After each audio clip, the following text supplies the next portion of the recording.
So my puppy is watching me as I'm recording this and she's making me feel self-conscious, which is crazy. But anyway, let's talk about how my Loving What You Own challenge is going.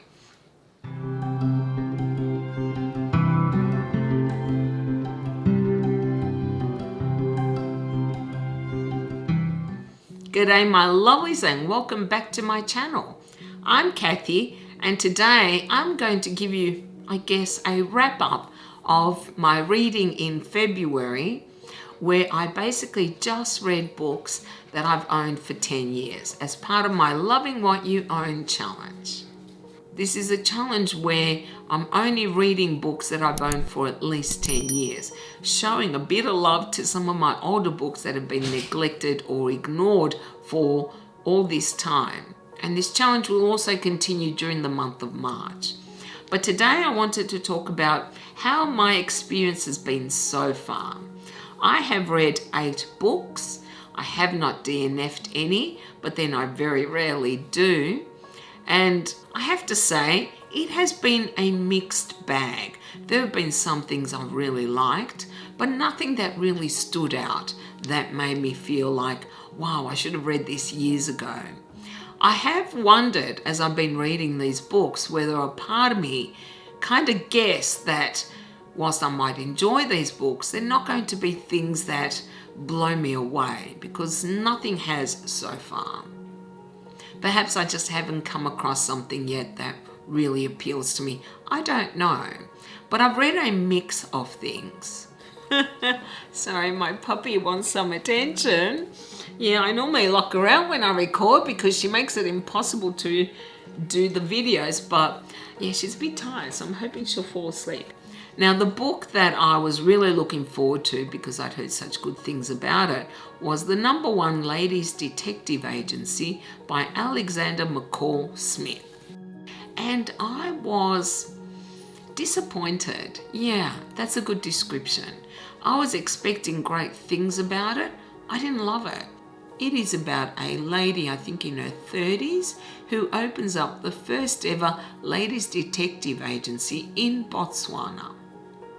And the book mainly deals with what it is like having a detective agency, as well as certain vignettes or investigations that she undertakes. It isn't really a murder mystery novel. It is more about the life of this woman who has this detective agency, which is so unusual in Botswana.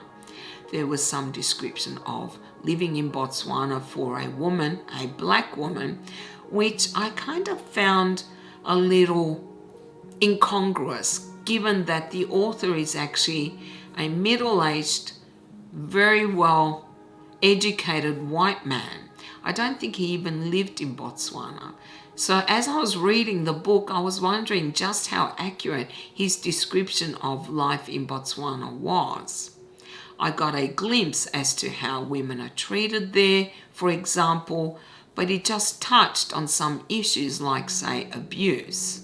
And we also then jumped to this woman's father, who had to go and work in the mines in, I think it was Johannesburg or South Africa, which I was like, why are we reading about this? I thought this was about this woman.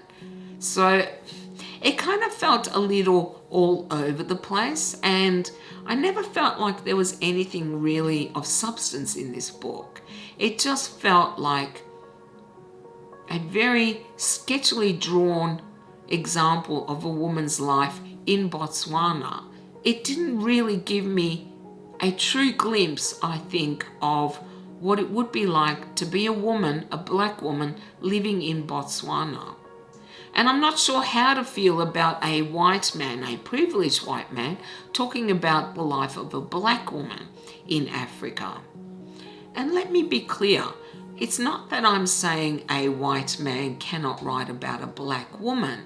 I felt he was very empathetic about this character, this woman. I just don't know how accurate, though, his portrayal of this woman is in Africa. I guess for someone who hasn't lived there, I have to wonder if it really is. And I also have to wonder whether he kind of skimmed over some issues that women face living in Botswana. I also didn't feel greatly attached to any of the characters, so when I finished it, I didn't want to read any more in this series. I actually have a box set of this author's books, and I've had it for many, many years. For some reason, I thought they were all part of the Ladies Detective Agency series, but they're not. There are also books from other series. I'm not sure yet if I want to read any more, but certainly not now. Ultimately, I didn't really enjoy this book. I didn't like the writing all that much. I thought it was serviceable, but nothing outstanding. And I didn't become invested in any of the characters or their lives. And the mysteries were so small and such a minor part of this book that I didn't get invested in those either. Not really. Overall, this was a disappointing read for me.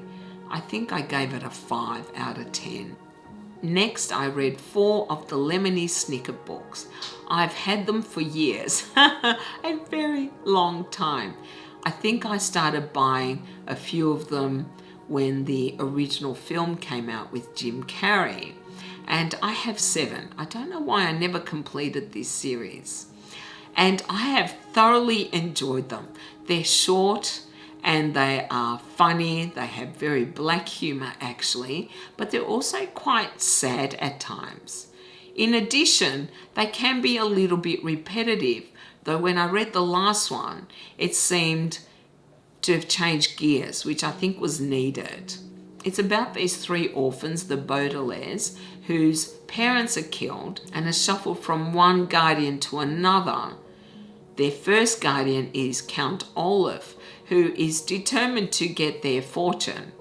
And the things that these poor children have to deal with is just horrible. I mean, really, it's very black in some ways. I'm not even sure if kids would fully appreciate just how dastardly Count Olaf is, but they are meant to be, I think, also a bit tongue-in-cheek. Still, the subject matter is very dark, and they also do deal with the children's feelings of grief in losing their parents.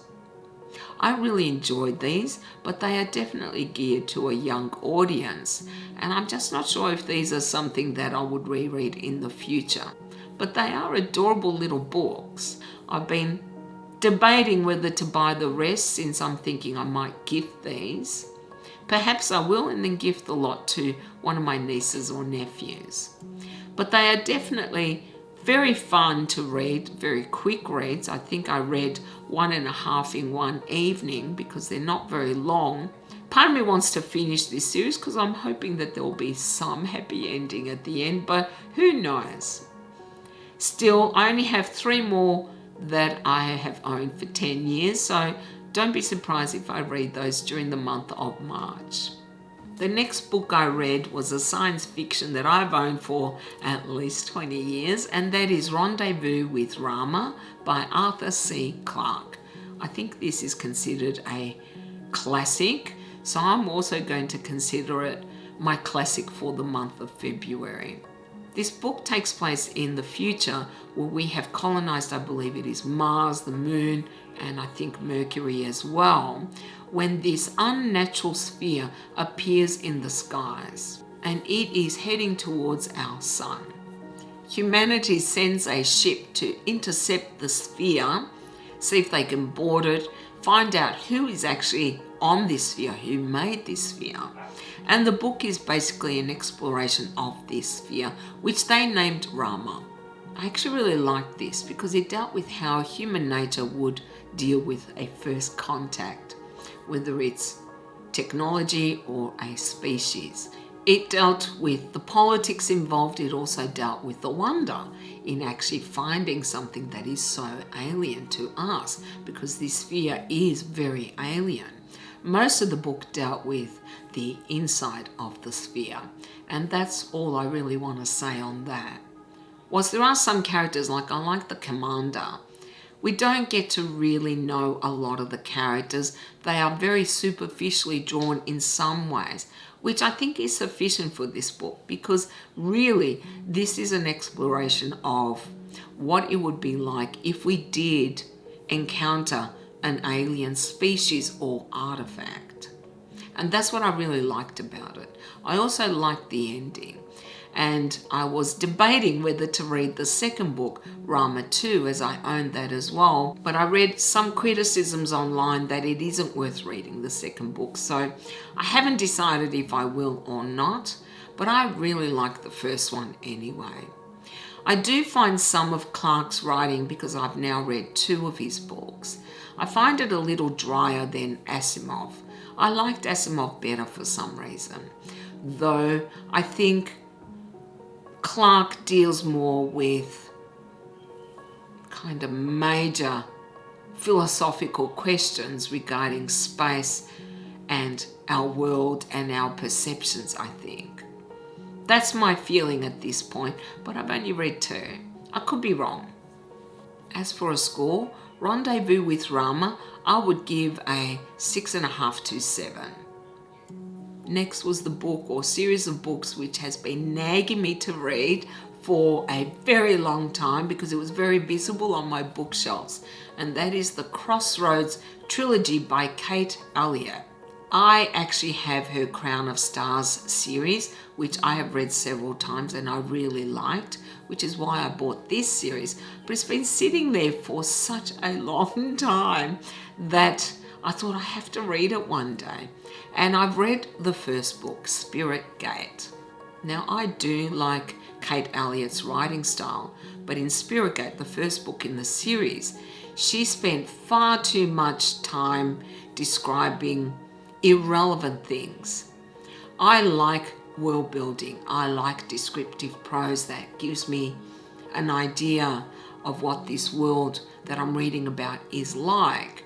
But there is a limit on how much you can do that. She was describing, for example, gutters or angles or walls. I'm not exaggerating, for this tiny little village that played a minuscule role in the entire book. I thought, that's irrelevant. I don't understand why you are giving me so much detail about things that have no bearing on the book, have nothing to add to the actual world, and definitely don't add anything to the story or the characters' arcs. It just seemed like a lot of filler to me, and that's one thing I did not like. It also was very slow paced to begin with anyway. Oh, perhaps I should start off by telling you what this is about. It is about a world, or part of a world, called the 100, where there were, I think, 8 or 9 guardians who came into existence as a result of this world tearing itself apart. But the guardians seem to have disappeared or died, and the world is falling into shadow. That is a basic description of the story. And when we start off, we meet what is called a reeve, a woman who flies an eagle and actually performs similar duties to a guardian, where they decide disputes between different people in different villages and towns in their area. I did like this description of eagles and the reeves and their connection to them and their role. I guess you could say they are like peacekeepers. Yeah, I guess that's a good description. And we meet this woman, Marit, at the very beginning of this book, and we spend enough time with her, several chapters, where you become invested in her story, and then all of a sudden, she's gone. I'm not going to say how, I'm just going to leave it there. And we then come back to the story many years later, dealing with other characters. I have been considering doing a review on this series, so I'm not going to go into a lot of detail now. But one other issue I had with this book is we spend a lot of time with a particular character, Joss, for example. And then we spend a lot of time with several other characters. Then we are introduced to a third or fourth perspective and we spend time with them. But instead of us getting to view, for example, the meeting between our first 2 lot of characters, we are told it secondhand. And I thought that was such a wasted opportunity. I actually wanted to see what happened at this meeting between these two lots of characters that we spend so much time with. So I thought that was a very poor decision on the author's part. Plus the climax was very anticlimactic, and whilst it did pick up in pace, it was sometimes a little too slow. Now my book was not a relatively large book. I think it was 440 pages, but the writing is so small that I think it is closer to one of my Jordan books, which is 600 or so pages. As for Spirit Gate, I would give this a 6 out of 10, and that is because I did like the world that she has started to build in the first book. Still, I did immediately begin the second book. I decided, you know what? I think I'll put this aside for the moment and I'll read another first book in a series, because I have several other series to read, or that I can read during this challenge. And I decided to pick up Perseus' Spear by Julian May. She writes fantasy and science fiction. She wrote this wonderful series. I think it's the Saga of the Pylocene. I can't remember. It's been a while since I've read it, and I've read that several times, but I want to reread that at some point. She also wrote a great series about what it would be like if we developed telepathic powers, which I really enjoyed. But this is something completely new, and I've had it for a very, very long time. This book is also one that takes place in the future, where we have colonized a lot of the planets and moons and satellites in our galaxy. There are, I think it's 100 concerns, which are businesses, basically big businesses, which are all about profits, of course. What a sad indictment of our future. Anyway, and the main character, because this is written in the first person, is Helmut Icicle. Crazy name. He is a throwaway. He was something like a police officer in the human world, but he was framed and he was then discarded, thrown away. Great name actually for somebody who has been disenfranchised. And he has been living his life quietly on a world that most of these business concerns don't care about when somebody tries to kill him. He is from a wealthy background. His family, I think, also has a very lucrative business and wants to be part of the major concerns, business concerns. So basically the book is a mystery as to why that has happened, why certain things are occurring in his family's business, what has happened to certain characters, etc. I did like this world that Julian May has created, though part of me did not like a lot of the references to, I guess, 80s or 90s products.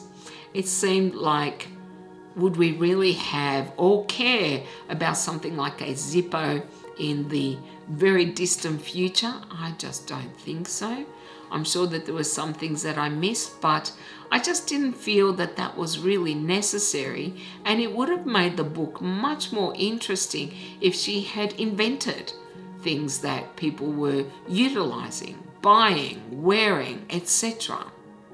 And whilst I did like the mystery to some degree, some of the signs became a little too heavy for me and boring, because I don't know anything about science fiction. So when she got into vectors and things like that, I was like, I don't know and I don't care. So I cannot speak as to whether it's accurate or not. But in the end, whilst I enjoyed it, I didn't hate it or love it. I didn't think it was anything special. I did like the main character. Sometimes he was funny. And whilst a romance that develops in the book was okay, it was not one that really, got me excited or that I cared about all that much.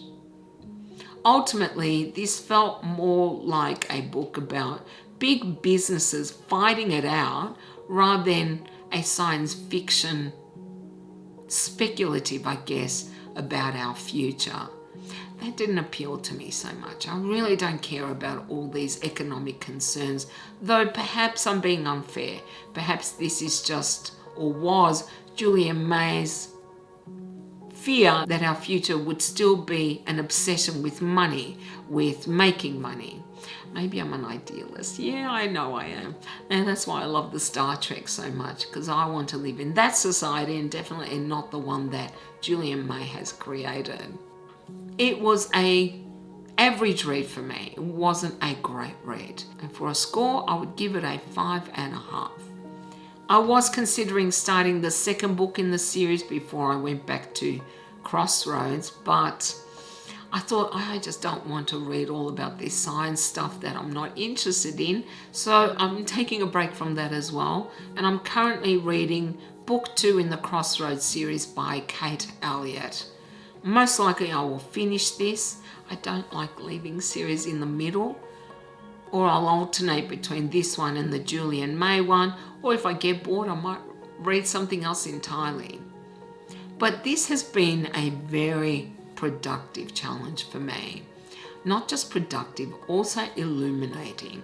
What it has made me decide is that once I finish this challenge, I'm going to continue reading those books on my shelves that have never been read. I have actually been rereading some very old series, which I've really enjoyed, but now I'm determined to read more of those books that have just remained unloved for so long. So I'm going to read, like, say, one new book or new series, and then one old book or old series. That way I can get through some of these books. And I'm also determined to unhaul some books because I'm running out of room because I'm buying so many books. So this is a perfect opportunity for me to decide what stays and what goes. Though don't be surprised if I say, no, I can't get rid of any, but I'm going to try anyway. As to whether I've enjoyed this challenge, I actually have.